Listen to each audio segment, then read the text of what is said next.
Hi, my name is Steve Faulkner. Welcome to Real Magic Review, and this is The Darkest Corners by Ben Hart and Neil Kelso.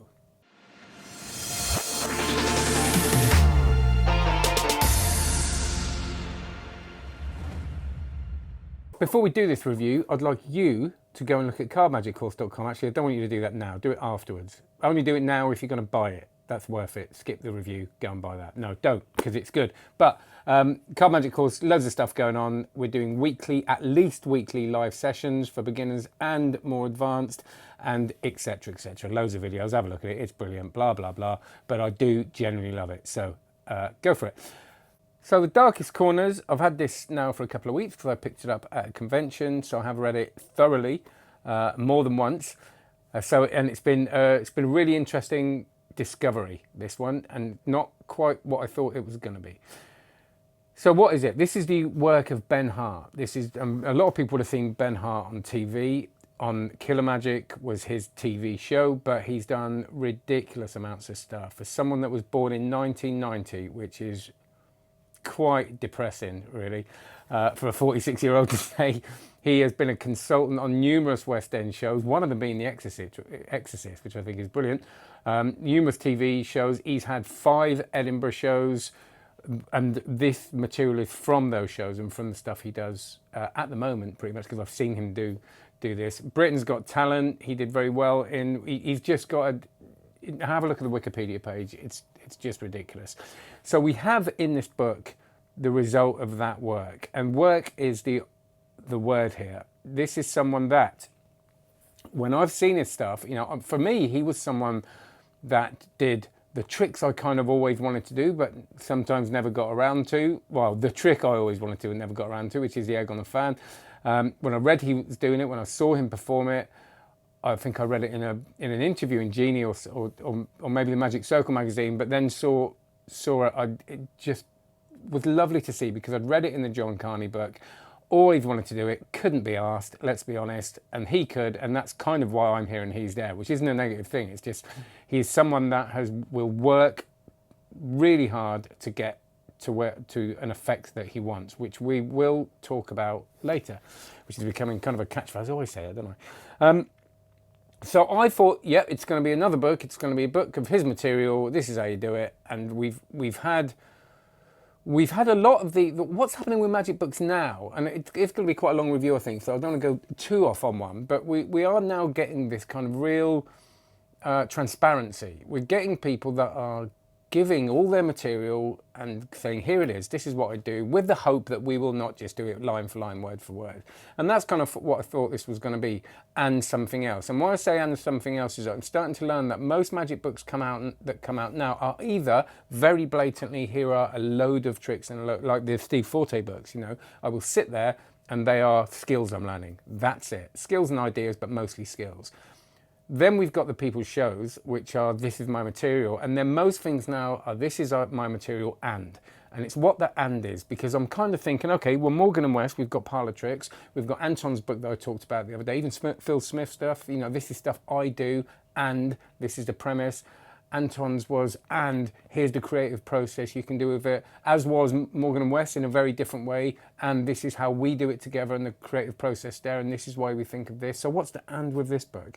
So I think it starts to me with what the book looks like, which is a dark piece. You know, it's a designed, small, dark, compact book with a personality. And I suppose the important thing is, does that personality match the performer? Because we do get performers that release books that just look beautiful because they look beautiful, and that's fine. I'm totally not criticising that. But this book shows something. You look at it and you go, right, it's dark, it's kind of hidden. It's, you know, you have to look a bit closely to see the what it says on the front. You have to kind of, it's not quite obvious. And I think that says that is what I found with the book. It wasn't quite obvious. I thought I was going to get the egg on the fan, how to do it, right? Which you do, obviously you do. You get what you didn't get was he does a lovely, oh my, I'm having a mental block. The thread thing. I can't think. Gypsy thread. Gypsy thread, which isn't in here, but that's fine, you can get it separately. And I've seen, when I saw him lecture in the session, and Blackpool, he's someone that, you know, classic tricks, here's how I do them, and love it, brilliant. What I wasn't expecting was well, a couple of things. This is not written by Ben. This is written by Neil Kelso, longtime friend and collaborator. So it's written from that, someone who obviously clearly knows how the stuff's done, knows the effect of it, but is still seeing it from an observer point of view. This is what you see. So that was different for me as well. And we will talk a bit later about the effect of that and how that makes it different. But what this does, it goes into the creative process, but in a different way than Anton did with do this. It goes into his creative process, but with a kind of inspiration of, if you start thinking this way, you could get to stuff like this, and the stuff like this is what we'll talk about. So I will run through what's in the book, what you get. Well, first of all, what you get is a beautiful book. It's a book that is, you can hold it in your hands in bed, you know, which is good, and when you're reading. So it's a readable book. It's written, it's got a lovely intro by Neil, and it's written in, as I said, the sort of person narrating. So when you see it, when you hit read an effect, it is the audience sees this. Ben walks out on stage. The volunteer gets up like this. So you get, this is what you saw.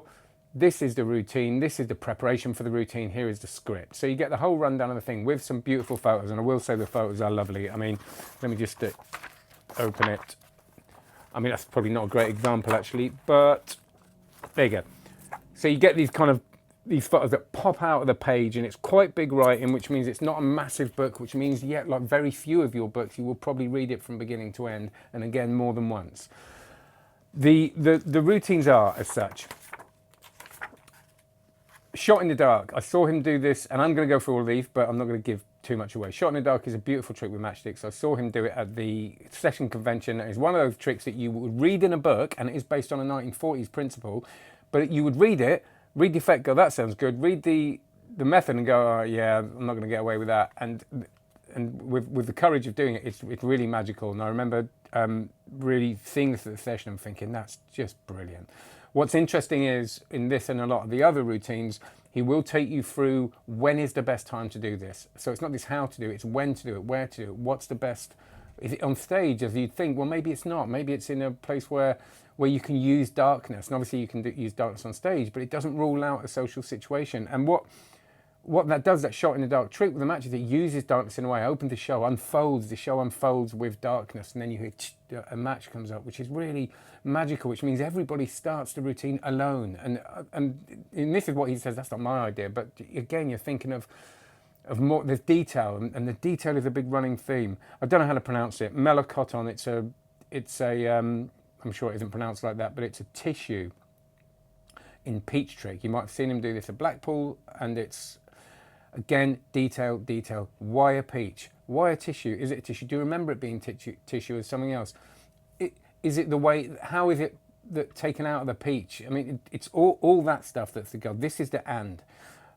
Incubation, which is his egg on fan plus. Egg on fan, beautiful trick. How can I add this other thing? How can I add an experience that actually begins before the show, and then blends a trick that is a classic but didn't feel right for him, and it's kind of done in a hack way so much time. So how can I take that trick and make it not that and make it my own? Just a stunning piece of work. The trick itself, even if it had done the trick and just gone, there you go, there's a trick, it's brilliant. So with all that on top of it, it creates something else. Nuts. Probably one of my favourite routines. I saw it, it fooled me. I had no idea how this was done, where he uses the fact that he gets everybody in a separate state in the audience into maybe a dark place before the thing even starts. And I love the idea of each audience having to think on their own of a thing that they might then have to share or not, depending on what they choose to do. And the magic is almost, I mean, I had no idea how it was done, and the way it is done is brilliant as well. It's all using these classic principles, again, that you might look at and go, I'll never get away with that, but then read it and go, of course I'll get away with it. There's no reason I wouldn't, because I can use staging and positioning and that and that. I don't know what that was, but you know what I mean. Glitter bomb, brilliant. Again, taking a classic principle and giving it a whole new premise that makes absolute sense, is really funny, and uses tension and suspense and humour all mixed up together to create something that I almost want to sit there and go do it now, you know, which again, I always say with the problem with these books is when they're so good, it's really tempting to take the thing and do it in a cheeky corporate where no one's going to know. Don't do that. Magic on the radio. There are two routines here. I've been on the radio many times. I've done magic on the radio many times. I read that and go, I'm an idiot. Why didn't I think of that? And it's not just the tricks, but it's how you sell the tricks and using radio in a very different way. But then thinking, how can we then do this now? Because I'm here with only a computer to create a situation with an audience. How can I use my environment? And we've all started doing it a little bit, but thinking deeper with it and creating something very special. Ben's been on Radio 1, you know, quite a few times, so he's used that. He hasn't gone on and just done a trick that he can kind of get away with, but used it in a way that you could only use radio, and the listener experiences something very different. There's two pictures in it which are brilliant. It's what their friend that listened to it thought was happening in the studio, and draws two pictures, which I thought was just a masterstroke. A really lovely, really sold the idea to me, and almost made me just want to do radio magic. Which you know you can look at that and go, I can. So there's a coin trick and a card trick that he uses there. The Venus flytrap trick, gift from Venus, is just brilliant. Again, something truly original, very brave, very courageous, not suitable for all places.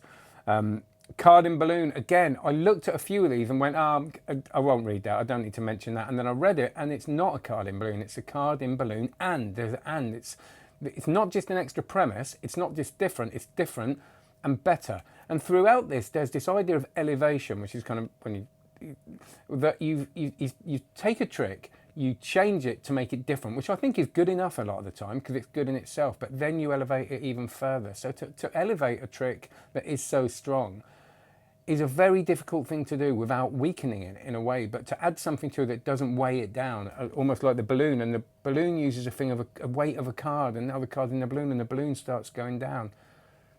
I haven't seen the trick, I'm visualizing it now, and it's a beautiful thing to see in my mind. So it's, and that's the personality of the book, which we'll get back to. Roots, a trick that I reviewed, a trick that I had issues with. It wasn't a bad trick, a very good trick, because of the issues. But when that answers it, brilliant. There you go. Thanks very much. I've totally put it on the shelf, and then I've gone. If you think, and then think some more. Maybe think with some collaboration. You can come out with something that is you don't recognise from the original trick, and actually gives it this meaning as well.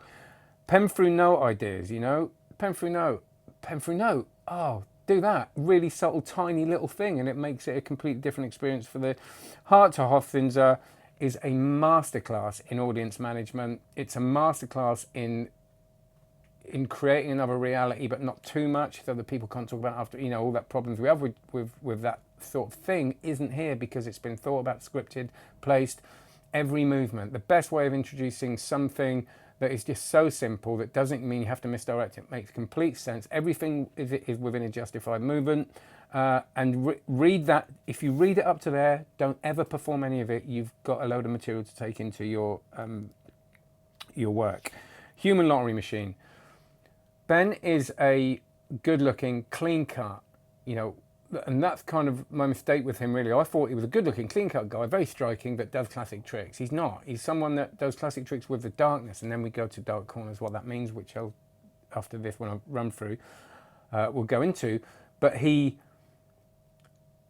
does magic that makes you go, ugh. He does magic that if you read in a book a few years ago would have said you should never do that because it will upset your audience, but it doesn't upset you because you've got this juxtaposition of clean cut.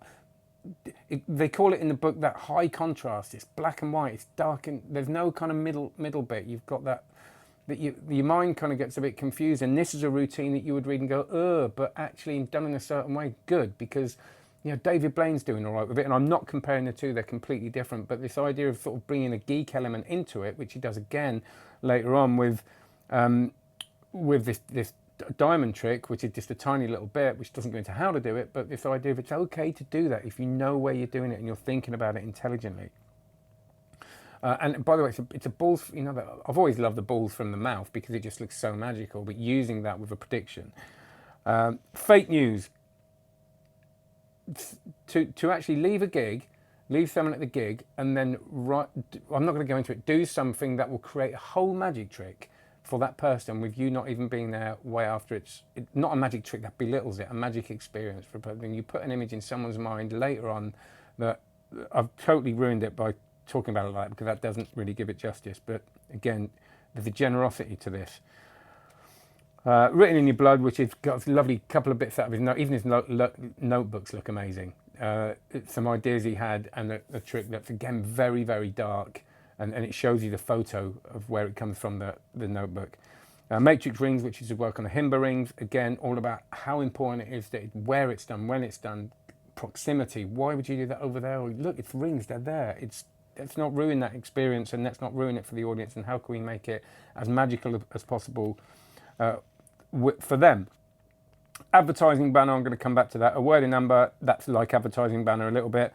Fragility of life is the final trick. It takes an idea, an old force, uses it in a way that you would not recognise with a story, a really interesting story that has humour, makes you think, is kind of sad, has challenge in it, and has darkness in it. It's just, everything is this. And it reminded me, he's not in the book, but he did I think it's the Benson Bowls or the Rice Bowls. Are they the same thing? I don't know much about them, but he did them, a version of that with this big silk in his show in Blackpool that I just thought was so beautifully put together. And it reminded me of that with a similar kind of poetry to it. I'm going to go back to advertising banner, right? Advertising banner is a trick that I read, and as I was reading, I was thinking they're going to get to the end of this, and it's going to say, "Oh, we never really did this, but it would be nice, and we only put that in to get you to think what's possible." And I don't mean that flippantly. I genuinely thought that was. I was reading that going, "There's no way." It's just. It inspired me so much. Not in a way that, I don't want to tell you what it is, because I want you to read it, and I want you to talk about it with people already. You know, I know some of you aren't going to want to buy it just for that, but I don't want to give away everything. But it's a trick. It might be in the copy, but a trick that you wouldn't think was possible, and the fact that that's doable makes you think maybe a lot of stuff's doable, but we just don't go there because we don't have the collaboration, or we don't have the belief, self-belief, or we don't get given that, you know, with our collaborations. And the reason I'm saying collaboration a lot is because Ben has an afterthought in this where he talks about how important collaboration is. So I wanted to do a rundown of everything in it just to give you a really thorough idea of what you're getting, but without giving too much. I hope that's okay to do. What is the and? What makes this book different? It's not massive, right? Which does make it different, because you read the thing. Every routine unfolds like a story. The whole thing feels like it's unfolding like a story when it's written up, and it's very well written. Neil has written this very well, and he's written it as someone who is empathizing with you as a reader, that wants you to get drawn into it. It's not just here's a thing. And again, I don't think there's anything wrong with that, but it's not that. My feeling is that very few people will pick this up, start reading it, and not finish it. Some people might think that's a problem when you compare it to interpreting magic, you know, that is going to take you weeks and weeks and weeks and weeks and weeks to read. But with the big books, I kind of get, afterwards I get a bit lost, and unless I really do write stuff down, they can be a bit overwhelming. There's lots of these books that I haven't read all of, unless I'm reviewing them. You will with this, and you could argue that you'll get more out of it because of that, because it's digestible. So the other and is that where you look at why it's called Darkest Corners. So yes, it's Darkest Corners because, you know, he talks about the going deep into the darkness, I suppose, of the creative process. But to me, it's kind of the Darkest Corners is this idea of kind of, there's a load of stuff here we can see, but if we look over here, we might find something that might look like it's not that applicable or not that important even. But actually that little thing in the dark corner that we might not see, if we talk about that elevates this, and it's this idea of elevation. It's kind of looking for the stuff that you won't see straight away. There's an ambiguity to the darkness, and then there's the darkness of, you know, it's okay to do magic that we might see as dark, but actually if we mix it with the right personality, someone like Ben's personality that is so likable, then it creates something very different, and that isn't just geek magic, but it's geek magic not done by a geek sort of thing, I suppose. So, for me, this is a great reading experience, an insight into someone's thought process, but someone who works. And we'll go back to this idea of work. Most of these routines, I wouldn't say take loads of work DIY. It's not like putting together, I mean, some of them will, but it's not that. It's the kind of, if you've got to pull that off and you want to pull that off in a way that is profound, then you've got to put the work in. And there's a real generosity to this book. At the end, he says, I started writing this book and then realised I wouldn't be able to communicate. I'm paraphrasing very badly here, but I wouldn't be able to communicate the ideas properly. It's kind of what he said. I think he said it just didn't look smooth or something. Again, he doesn't say that, but I won't ruin it. Read it. And that takes quite a lot, doesn't it? If you think of the ego of most performers, it's like, I can do this, it's mine. It reminds me of people that write books and then say they're going to do the audiobook and they read it and it's not quite right. It's sort of like that thing. We need someone who can take the material and give it life. And Neil's done that. Ben probably would have done it, but he's decided that he knows where his skill is. And I suppose, I read a thing a long time ago about he was doing lots of TV work and he wanted to go back to theatre. There's a self-awareness about that. This is where I'm meant to be. And kind of he's meant to be performing it and Neil's meant to be writing about it. And to give us this and to give Neil that, I think it makes this book feel different. It doesn't make it like another Morgan and West book. The thing, I do this show, here's how you do it. Morgan and West did it in their way, which was incredibly important. Anton did it in his way. Phil did it in his way. David Regal did it in his way, and Ben does it in this way. It's a different personality. It's a different book, and it's like, even though it's got similar vein, it's like you could go for a drink with someone and talk about certain stuff and go for a drink with someone else and talk about the same kind of stuff, but it would feel incredibly different because they're bringing themselves into it. And this book definitely, even though Ben didn't write it, is Ben Hart's book. And you will get an insight to that. You might not perform all the routines. My feeling is you will perform some of them and you'll take them and you'll be inspired to put the work in. And the more books I read like this, the more I look back at my life in magic and go, why didn't I just put that extra bit of work in and not beat myself up about it, but now take that inspiration, take this thing that's happening at the moment, capitalise on the fact that people are giving us their stuff. As Ben says, this is workhorse material, and we've got that, and take it and do what you want with it. Read it, be inspired, and let's go to work, I suppose, and do what we can to elevate this, as I said before, as he does and he has done. So thanks very much. You take it, I did like it. You won't see many book reviews of books that I don't like because I probably won't bother reading them. So all book reviews will be pretty positive on here. It's a lovely book. It's available. Well, look at all the links below. Please like, subscribe, check out cardmagiccourse.com and do leave comments and have a lovely, lovely day. And everybody stay safe. Thank you so much again for all your positivity and your comments. It's great. Take care. Bye-bye.